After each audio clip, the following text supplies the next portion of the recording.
नमस्कार मित्रांनो, विण दोघातीलही तुटेना या मालिकेच्या आजच्या भागामध्ये अगदी मनपूर्वक मी तुमचं स्वागत करते। आजच्या भागामध्ये आता आदिरा खुश होत रोहन बरोबर जायला तयार होते। चेंज होऊन बाहेर येते आणि चल रोहन निघायचं असं म्हणते। तर रोहन म्हणतो की चल, एकमेकांच्या हातामध्ये हात असतो।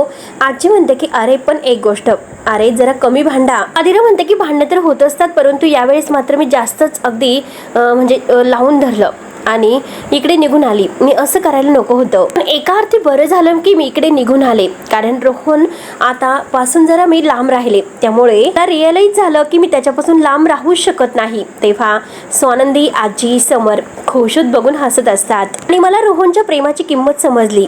तेव्हा समर म्हणतो की एक गोष्ट लक्षात ठेव, आता तू आणि रोहन एकमेकांसाठीच्या जगामध्ये आलेले आहात, परंतु हे बघ, जगामध्ये खूप माणसं असतात, पण काहींची निवड आपण करत नसतो। काही खास असतात की त्यांना आपण निवडलेलं असतं आणि जे काही आता परिणाम आहे तर ते आपल्याला भोगावे लागतात। म्हणून मात्र माणसं निवडताना काळजी घ्यायची असते। तर मलिका, अंशुमन आणि सुष्मिता यांना जरा ठसलेलं असतं, कारण त्यांच्या चेहऱ्यावरून स्पष्ट दिसत आहे। समोर पुढे म्हणतो की ह्या सगळ्यामध्ये आता आपल्या आयुष्यामध्ये एक अशी व्यक्ती असते की तिच्यामुळे मात्र आपलं आयुष्य हे स्थिर राहतं, चांगलं होतं आणि आपल्या आवडीच्या माणसाबरोबर कायम राहतं, यासारखं दुसरं सुख नाही। आणि बघ ना, तुझ्या आयुष्यामध्ये रोहन आलेला आहे, तू त्याची निवड केली, खरंच मात्र तो खूप चांगला मुलगा आहे। किती काही झालं तरी त्याची साथ मात्र सोडू नकोस, कायम असंच एकमेकांच्या सोबत राहा, भांडा, हसा, खेळा, परंतु एकमेकावर भरपूर प्रेम करा। दोघंही यस असं म्हणतात। त्यावरती रोहन म्हणतो की चला तर आता निघायचं का। आदिरा समरला प्रेमाने मिठी मारते आणि ते तिथून जायला निघतात। त्यानंतर मात्र आता इकडे मंदा तर खूप मोठमोठ्याने रडते, कारण मलिकाने जे सांगितलेलं आहे की रोहन चोरी करण्यासाठी त्या घरात गेलेला आहे। तेव्हा आता फोन ठेवल्यानंतर मंदा म्हणते की श्रावण बाळ होता, एकदम माझा श्रावण बाळ होता, पण ह्या आदिराने पूर्णपणे आता त्याला बिघडून टाकलेला आहे। तेव्हा बाबांना राग येतो। बाबा म्हणतात की हे बघ, बडबड बंद कर तुझी, तरी तुझा गैरसमज झाला असेल, रोहन कशाला तिकडे चोरी करण्यासाठी जाईल बरं। तरी सुद्धा आता ही मंदा डोकं फोड, आता म्हणत असते की एवढी काय गरज पडली असेल त्याला पैशाची। आता बाबा डोक्याला हात लावून हात जोडत म्हणतात की अगं बाई, तसं काही झालं नसेल, रोहन मात्र तिकडे काहीतरी आदिराला भेटायला गेला असेल, तो त्याचा गैरसमज होऊन मात्र आता ते त्याला चोर होऊन धरून बसले असेल। तरी सुद्धा मंदा ऐकायला तयार नसते। मंदा म्हणते की चुकला आपला रोहन चुकला, आपण एक काम करूयात, आपण मात्र तिकडे जाऊयात आणि मदत करूयात त्याची। तर लगेच बाबा म्हणतात की नाही, अजिबात तिकडे जाण्याची गरज नाही, हे बघ तू समजते तसं काही नाही, आपण रोहन आणि आदिरा यांच्या भांडणामध्ये पडायचं नाही, सांगून ठेवतो तुला। तेव्हा लगेच आता मंदा म्हणते की हे बघा, मी कधीच हे सगळं नाही विसरणार, कारण आपले पूर्वजन्माचे जे काही आता हे आत्मे आहे तर ते खूप तळतळ करत असतील, कारण रोहन जे काही वागला त्यामुळे विसरणार नाही। आपल्या रोहनवर काय वेळ आलेली आहे, तिच्याबरोबर लग्न केलं म्हणून, आणि हे सगळं तिच्यामुळे झालेलं आहे, आदिरामुळे आपल्या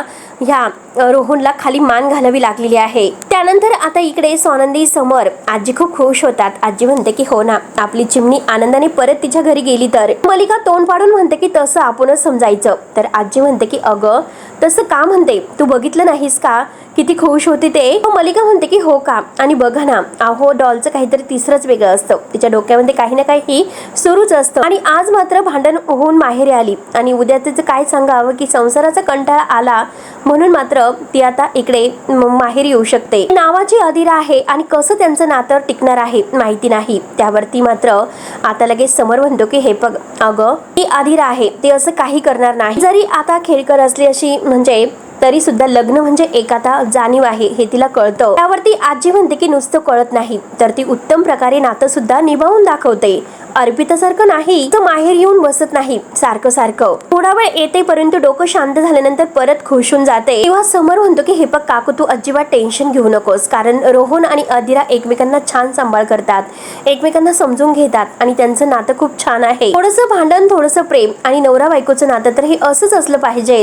चला, खूप उशीर झालेला आहे, आता झोपूयात। तर आता स्वानंदी सगळ्यांना गुड नाईट करते। मलिका आता लगेच मनामध्ये म्हणते की आता सगळं काही मला व्यवस्थित होईल असं वाटलं होतं, कारण आदिरा आणि रोहन वेगळे होतील, परंतु आता तो रोहन इकडे आला आणि सगळं काही मात्र अगदी वाया गेलं, कारण आता थोडंसं गोड बोलला तर लगेच ही आदिरा वगळते, गेली गोड गुलाबी करून त्याच्याबरोबर निघून। त्यानंतर मात्र इकडे आता मंदाची अजून सुद्धा तळतळ सुरू असते, ती स्वतःला समजतेस काय, राणी आहे का, स्वतःच्या नवऱ्याला मात्र तिने असं चोरीच्या आरोपाखाली डांबलं. असं करायचं असतं का? रोहन खरंच चुकलेला आहे. तेव्हा बाबा रागाने म्हणतात की अगं तुझी बडबड बंद कर आणि इथे शांत बस. तेव्हा आता लगेच मंदा रडायला नाटक करायला सुरुवातच करते. अहो कसं कसं होणार माझ्या मुलाचं, माझा जीव आहे त्याच्यामध्ये, मग त्याच्यासाठी माझा जीव तळमळणार ना? आणि तुम्ही मला बसायला सांगतात. आणि आता तर मला भीतीच वाटायला लागलेली आहे, कारण मात्र आज मोठ्या लोकांचं काही खरं नाही. चोरीच्या आरोपाखाली माझ्या रोहनला मात्र ते खरंच इकडे पोलिसांच्या ताब्यात देतील. त्यावरती आता बाबा म्हणतात की अगं असं काही होणार नाही, तू कशाला वायफट बडबड करतेस ग?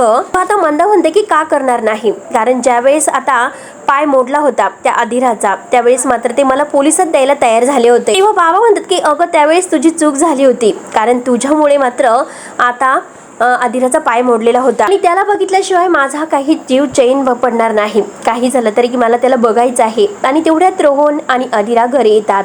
मंदा धावतच रोहन जवळ येते आणि म्हणते की रोहन रोहन तू बरा आहे का, कसं आहेस रे? बाबा खुश म्हणतात की रोहन आणि अधिरा तुम्ही परत आलात.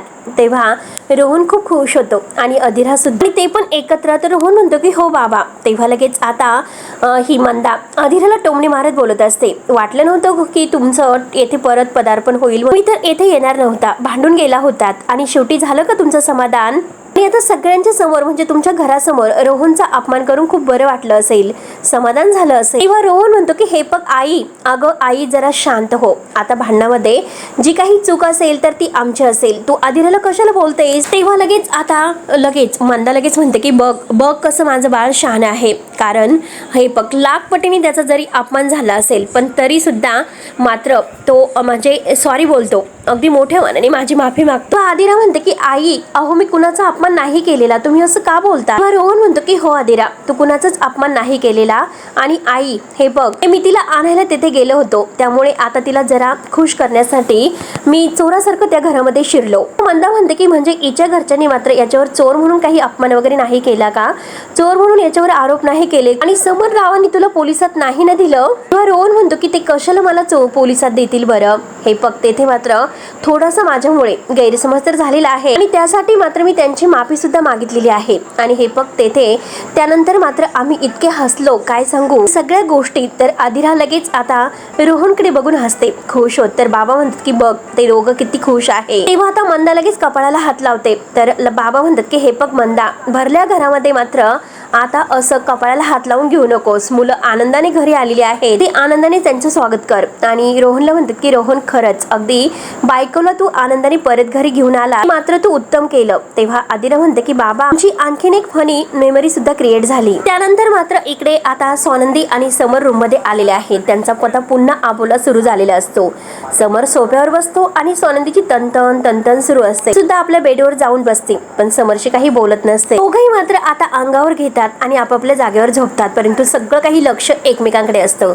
स्वानंदी आपल्या चादरीतून समरला डोकावून बघते. समर आता विचार करत आहे की चला तर अधिरा आनंदाने सासरी निघून गेलेली आहे, दोघांचं भांडण मिटलं, माझी काळजी मिटली आणि ते दोघंही आता त्यांच्या सासरी सुखात असून दे आणि बायको तिच्या सासरी सुखात असून दे. आता बायको सुखात कशी होणार, कारण ती आबोला धरून बसलेली आहे. आणि ठीक आहे आता फक्त आणि फक्त बायकोचा आबोला घालवायचा राहिलेला आहे, ते होईलच. आणि स्वानंदी बोलायचं तर तुम्हाला आहे, मला सुद्धा माहिती आहे, ते कधी होईल म्हणून आता तो विचार करतोय काहीतरी करून मला स्वानंदीला आता खुश करावं लागेल, तिचा आबोला मिटवावं लागेल असे तो ठरवतो. त्यानंतर आता इकडे सकाळ होते. सकाळ झाल्यानंतर आता अधिरा बिचारी पाणी प्यायला येते, फ्रीजमधून बॉटल वगैरे घेते आणि मंदाला गुड मॉर्निंग करते. तेव्हा मंदा जोरात मात्र आता ती ताटली आहे तर ती खाली फेकून देते आणि तिचा आवाज होतो. अधिरा बघत असते. तेव्हा अधिरा विचारते की काय झालं, तर मंदा म्हणते की दिसत नाही का मी काम करते म्हणून. तेव्हा आता अधिरा म्हणते की हो मी करते, राहून द्या. तर लगेच आता मंदा म्हणते की हो ना असं तरी बोल ना की मी करते, राहून दे म्हणून. मला तर असं वाटलं होतं की काल भांडण झालं म्हणून आज किचन मध्ये येशील, तर कसलं मला ऐकतं ताट वगैरे, नशीबच नाही आमचं, काम करायचं नाही काही नाही, फक्त ऑर्डर सोडायची असते, बाकी तरी काय येतं आपल्याला. आता अधिरा म्हणते की मी समजू शकते तुम्ही दमलेला आहात ना म्हणून तुम्ही हे सर्व काही बोलता, एक काम करते पटकन ऑर्डर करते आणि प्लीज तुम्ही हे सर्व करू नका आणि हवं तर मी तुमच्या आवडीचं करते. तेव्हा लगेच आता मंदा म्हणते की काही नको, मला काहीच नको, ते बाहेरचं खाणंच नको, त्यामध्ये भेसळ वगैरे असतं. त्या लगेच आता ही तिला सांगायला जाते की अहो आई, हो तुम्हाला नक्की प्रॉब्लेम काय आहे तुमचा. त्यावरती आता लगेच मंदा म्हणते की जराही शब्द पडून द्यायचा नसतो, प्रत्येक वेळेला वादच करायचा असतो, दुसरं काही तुला येतच नसते. तेव्हा आदिरा सुद्धा आता तो ओरडूनच बोलते की मी कुठे वाद घालते, मी सिंपल प्रश्न तुम्हाला विचारते. आणि तेवढ्यात त्यांचा आरडाओरडा ऐकून रोहन आतमध्ये येतो. सकाळी सकाळी तुमचं काय चाललेलं आहे, कालच आपण तुमचं सगळं काही मिटवलं. तेव्हा मंदा लगेच आदिराकडे बोट दाखवते, हिला समजून सांग जरा. त्यावरती आता आदिरा म्हणते की रोहन अरे बघ ना, मला भांडणामध्ये काहीच इंटरेस्ट नाही. आणि यांना मात्र कुठलाही टॉपिक मात्र भांडणासाठी लागत असतो, कुठलाही. आता लगेच ही जोरात ओरडते की 1 मिनिट, आता फक्त मुद्दा आहे तर तो फक्त स्वयंपाकाबद्दल आपली चर्चा सुरू आहे. आता रोहन म्हणतो की ऐका बरं, तुम्ही एक काम करा, एकतर माझं पोट बिघडलेलं आहे आणि आता फक्त साधी दाल खिचडी बनवा. तेवढ्यात आता बाबा म्हणते की काय झालं, आता दाल खिचडी बद्दल कोण काय म्हटलं. आदिरा म्हणते की बाबा लंच बद्दल आम्ही आता जरा बोलतोय, ऑर्डर काय करायचं ते. तेव्हा आता बाबा म्हणतात की अगं दाल खिचडी चालेल, आणि तुला तर माहितीच आहे की दाल खिचडी माझी फेवरेट आहे. तेव्हा आता लगेच आदिरा म्हणते की ओके परफेक्ट.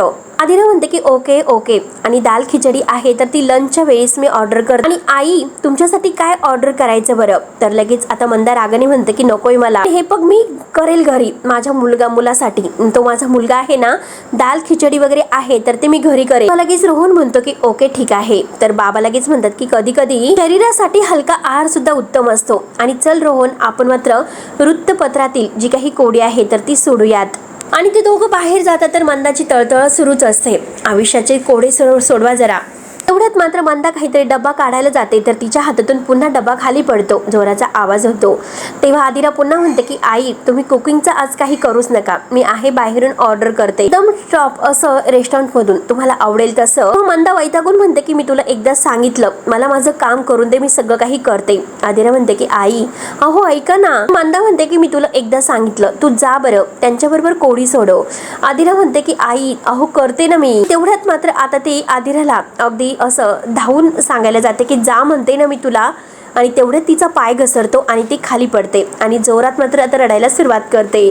तेव्हा आदिरा किंचाळते की आई अहो, आणि लगेच आता आदिरा मंदाचा हात धरायला जाते. तेवढ्यात रोहन आणि बाबा धावतच येतात. रोहन म्हणतो की आई काय झालं. आदिरा बिचारी हात देऊन उठवत असते तर मंदा ही जोरात किंचाळत असते. आता ही हिच्यावरच आरोप करायला सुरुवात करते की मला पाडलं, बघ ना रोहन तिने मला पाडलं, तिने मला धक्का दिला, तिने मला मुद्दाम पाडलं. तेव्हा मात्र आदिराला फारच राग येतो. आदिरा म्हणते की काय बोलतात हॉट, अहो तुम्ही आता तेलावरून घसरलास आणि माझ्यावर कसले आरोप करतात.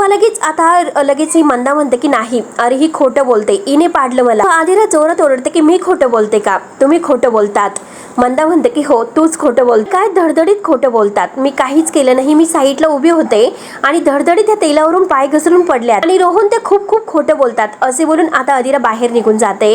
आता बाबा आणि आता रोहन डोक्याला हात लावतात आणि तिला धरून उठवतात, तिला रूम मध्ये घेऊन येतात. जोरजोराने किंचाळत असते वेड्यासारखं. तेव्हा आता आदिरा रूम मध्ये आल्यानंतर तिला फार टेन्शन येतं आणि तेवढ्यात मात्र तिला मलिकाचा कॉल येतो. आता मलिका म्हणते अगं बोल ना. तर आदिरा म्हणते की मम्मा हे बघ मी तुझ्याशी जरा थोड्या वेळाने बोलते. तेव्हा आता मलिका म्हणते की अगं 2 मिनिट थांब ना प्लीज, अगं बोल ना. अगं तू काल केव्हा घरी पोहोचली, तू कॉल सुद्धा नाही केला. तेव्हा आदिरा म्हणते की अगं सॉरी मम्मा मी विसरून गेले होते. आणि मलिका तिला म्हणते की अगं मी किती वाट बघितली, मला एक गोष्ट सांग बरं, घरी गेल्यानंतर भांडणं वगैरे झालीत का. आदिरा जरा रागातच असते. खूप नाही तर थोडी झाली. मलिका म्हणते की हो थोडी झालीच तर, आणि जाऊन दे मम्मा, अगं थोडीशी तर होतच असतात, मला सवय झालेली आहे.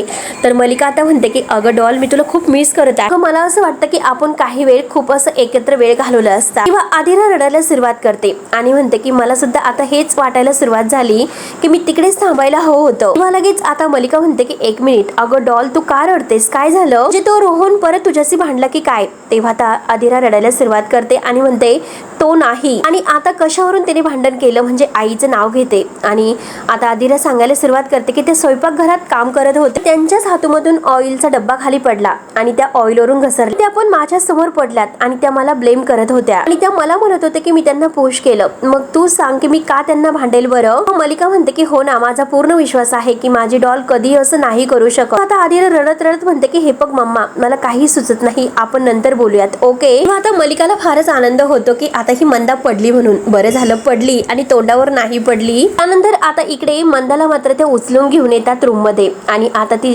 पायाखाली उशी वगैरे ठेवतात, परंतु खूप जोरात किंचाळत असते. बाबा म्हणतात की इतकं कशाला ओरडतेस अगं, म्हणजे आता पाय वगैरे जरी काही मोडला तर कुणाचा जीव जात नसतो. रोहन म्हणतो की बाबा चला आपण मात्र आईला हॉस्पिटलमध्ये नेऊयात. मंदा म्हणते की हे बघ, अरे हॉस्पिटलला कशाला नेतोस, मला घरी वगैरे टाकून दे कुठेतरी, आणि आता तुझ्या बायकोला मी जड झालेली आहे ना.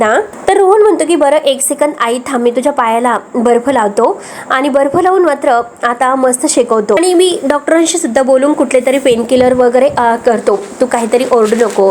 बाबा बाहेर जात. त्यानंतर इकडे समोर तयार वगैरे होतो आणि तो आपला चार्जर शोधत असतो आणि चार्जर कुठे गेला माझा आणि कुठे आठवला. स्वानंदी आता तेथे बेडवर बसलेली असते आणि आता मात्र मला जर मागितलं असता तर मी दिला असता, पण नाही ना. इतर वेळेस हे कुठे ते कुठे म्हणून बोलायची कारणं शोधायची असतात आणि आता जे काही मी कपड्यांच्या घड्या केल्या ते सुद्धा आता यांच्यामुळे विस्कटतात. म्हणून स्वानंदीची तळमळ सुरू असते. तेव्हा आता लगेच समोर विचारतो की काय झालं, तुम्ही काही बोललात का. स्वानंदी म्हणते की आता मी यांच्याशीच बोलते, परंतु यांना मुद्दाम आव आणायचा असतो. समोर विचारतो की तुम्ही नक्की काहीच बोलला नाहीत का. तर स्वानंदी नाही म्हणते. स्वानंदी बोलत असते तर समोर पुन्हा विचारतो की खरंच तुम्ही काहीच बोलला नाहीत का.